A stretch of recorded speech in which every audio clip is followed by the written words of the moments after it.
যেমন সার্কিট ব্রেকারটা কিভাবে ঠিক করে একটা জিনিস খেয়াল করেন আপনি। এই যে এই সার্কিট ব্রেকারটা দেখেন, আমি কিন্তু উঠাতের কালে একটা জিনিস দেখে আপনাকে, উঠাতের কালে যেমন উঠাতের কালে আমি কিন্তু অনেক ধাক্কায় উঠানো লাগে, দেখেন এই দেখেন উঠে না, দেখেন ছোট না, আমি ধাক্কাচ্ছি অনেক প্রেশার দিয়ে উঠানো লাগে।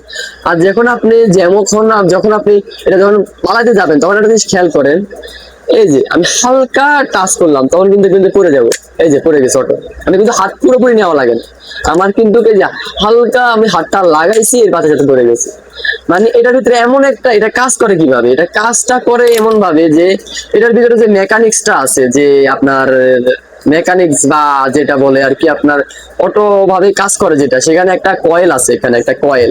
আপনার যখন উপরে এটার ইনপুট থেকে আউটপুট আপনার লাইন দিই বা কোনো শর্ট সার্কিট বা ফায়ার করে, তখন কিন্তু আপনার এখানে একটা হাজার হাজার ভোল্টেজ তৈরি হয় যখন ফায়ারটা হয়।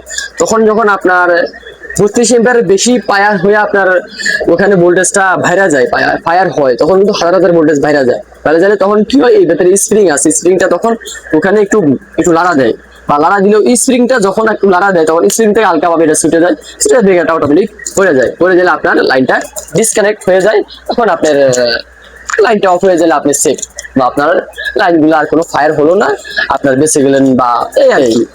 তো আজকের জন্য এই পর্যন্ত। তো সবাই ভালো থাকবেন, সুস্থ থাকবেন, আল্লাহ হাফেজ।